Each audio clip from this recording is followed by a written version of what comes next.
Israel has the right to defend itself against terrorism. The way it does so matters. Well, for instance, other UN satellite image shows that 66% of Gaza structures have been damaged. And you earlier today said that the U.S. supports the targeting of terrorist infrastructure, not civilian infrastructure.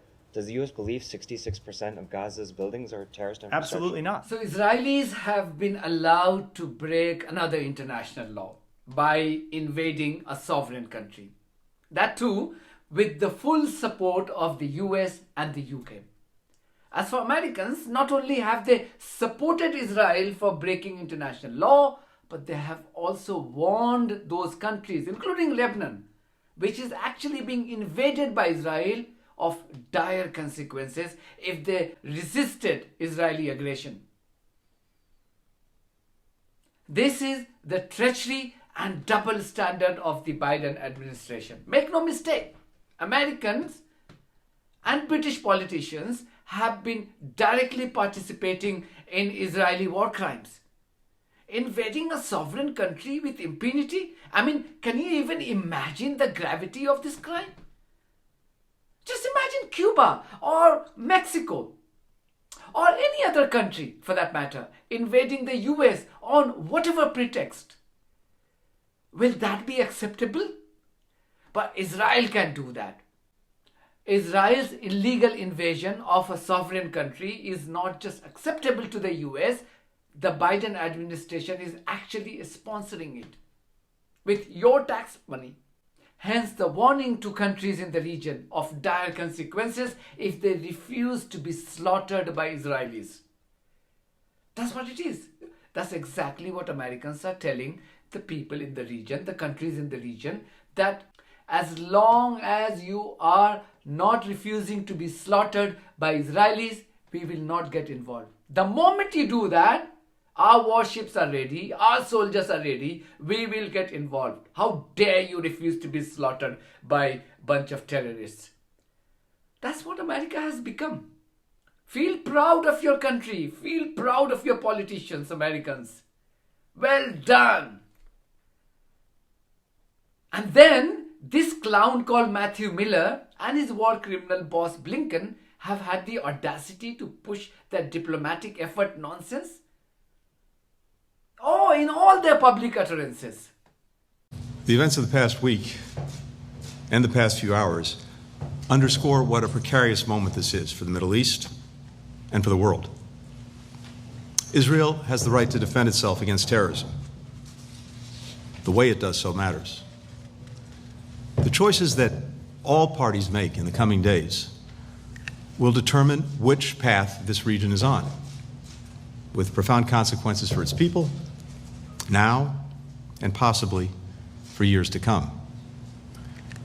One is the path of diplomacy, getting a ceasefire along the border between Israel and Lebanon, one that allows people from both countries to safely return to their homes. I wanted to follow up on what you were saying a moment ago, because you've spoken a lot about the security issues for both Israel and Lebanon and sort of, across the border in a state-on-state sense. But what about, how concerned are you about stability within Lebanon, both politically and socially?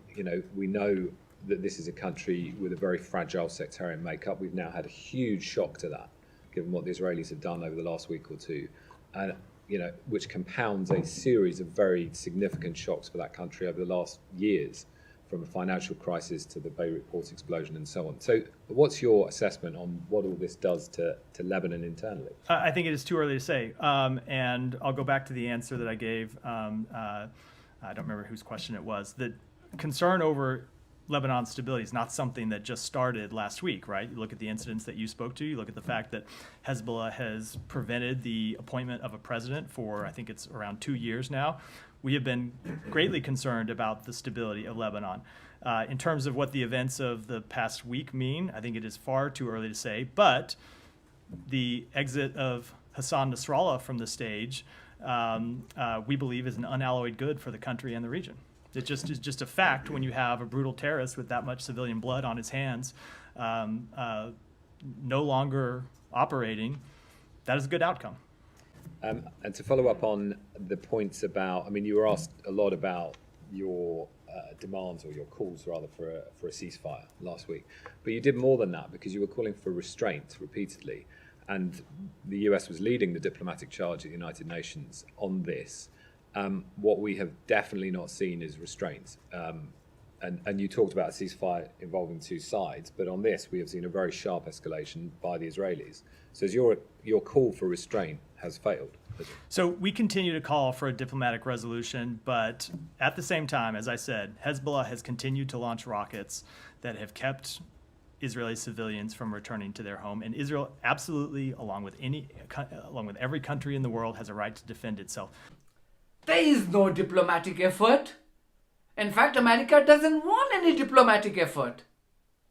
Now, these war criminals are calling it a limited operation to justify the latest episode of war crimes. What we're seeing in Lebanon, we saw a similar pattern with regards to Rafah. First, the U.S. saying that they wouldn't want to see Israel conducting major operations. Then Israel going ahead with what they called limited operations, and then this continued tolerance of sort of day-to-day attacks. That has led to over 44% of all buildings in Rafah being either destroyed or damaged, according to satellite photos.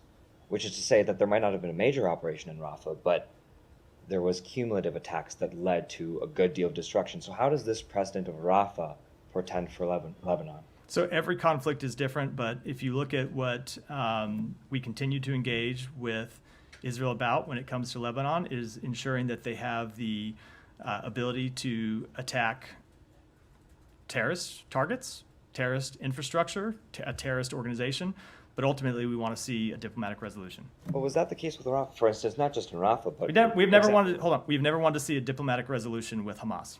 Well, okay. Well, what about the ceasefire? We wanted to see a ceasefire, but we have always Does been committed to the destruction of Hamas. We did want to see a ceasefire, but we have always made clear that we wanted to see a different authority moving forward in governance of Gaza. Okay, but so for instance, other UN satellite image shows that 66% of Gaza structures have been damaged. And you earlier today said that the U.S. supports the targeting of terrorist infrastructure, not civilian infrastructure. Does the U.S. believe 66% of Gaza's buildings are terrorist infrastructure? Absolutely not. Absolutely not. Which is why we have been engaged to try to reach a ceasefire to end that conflict, which is why we have been pushing for a ceasefire to months. And I wish that Hamas would come to the table and work with us on a ceasefire. As you heard me saying earlier, Hamas has been absent for weeks. Won't even respond to the mediators putting forward ideas asking whether they would agree to a ceasefire or not. Look, you can talk about Israel and the culpability that Israel has and the tough decisions that Israel needs to make. And it's absolutely true that Israel needs to make tough decisions. Did you notice how Miller starts to stutter when his lies are caught? He said Hamas has been absent for weeks. What about Netanyahu? Weren't we told time and again in the last 12 months that Israel's genocidal campaign in Gaza was all about freeing the hostages, even though the terrorist outfit called the IDF kept killing them? Now no one, not even the clown called Miller, talks about hostages. Suddenly, the Hezbollah fighters are the new villains. Israel has eliminated the entire leadership of Hezbollah by carpet bombing a densely populated residential neighborhood of Beirut. But America must sponsor Israel's ground invasion to achieve what? How is it linked to hostages? And what about hostages? Why is nobody talking about it? Israelis used American bombs to destroy the whole of Gaza, killed more than 41,000 civilians, including more than 28,000 women and children and babies, on the pretext of freeing those hostages. Now they have moved on to destroy another country altogether called Lebanon, and nobody is giving Israelis grief for their hostage bogey. Everyone has now joined Israel to push the Hezbollah nonsense narrative, and how Hezbollah fired thousands of rockets on 8th of October 2023. They have all suddenly remembered exactly a year later that Hezbollah had fired thousands of rockets on 8th of October 2023. And Israel must invade a sovereign country illegally a year later to avenge those attacks. This despite the fact that Israel has dropped far more bombs in Lebanon in the last 12 months, killing a lot of innocent civilians. Meanwhile, the United Nations, including the United Nations Security Council, has just been reduced to a talking shop. And what to talk about these spineless Arab rulers? They must be very happy right now with what Israel has done. But if they think that Israel will leave them in peace, they are daydreaming. Israel's ultimate goal is to create a pan-Middle East Zionist empire. It has managed to destroy powerful countries such as Iraq, Libya, and now Iran.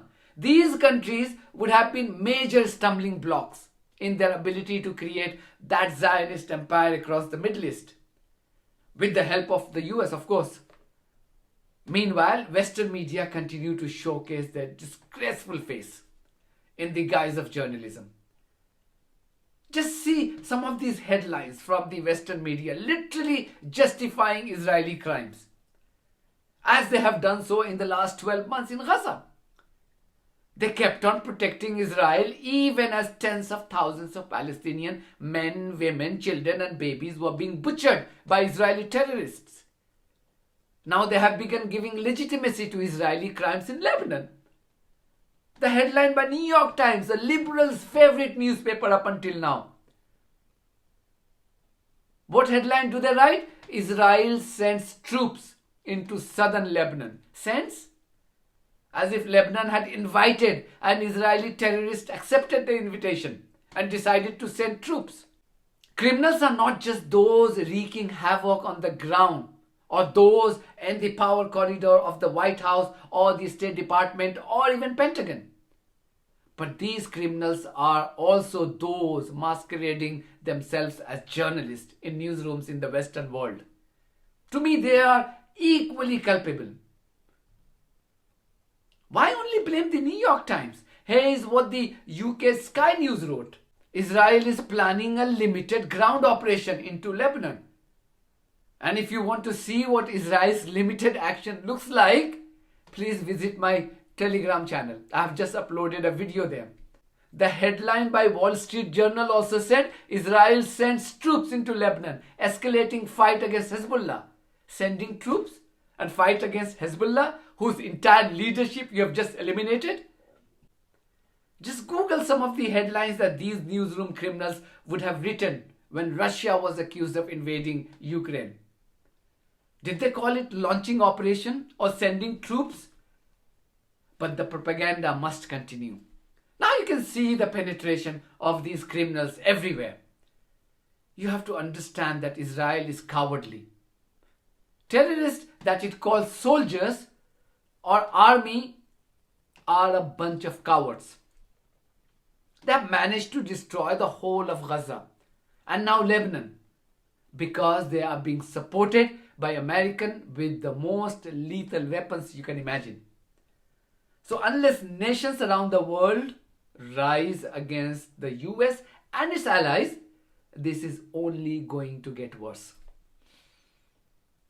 That's it from me. Thank you very much for your support of this platform on buymecoffee.com and Patreon. If you do think that this platform is worth supporting, then you too should consider becoming part of it. In the meantime, if you haven't subscribed to my channel, please do so because that's one of the many ways you can support independent journalism.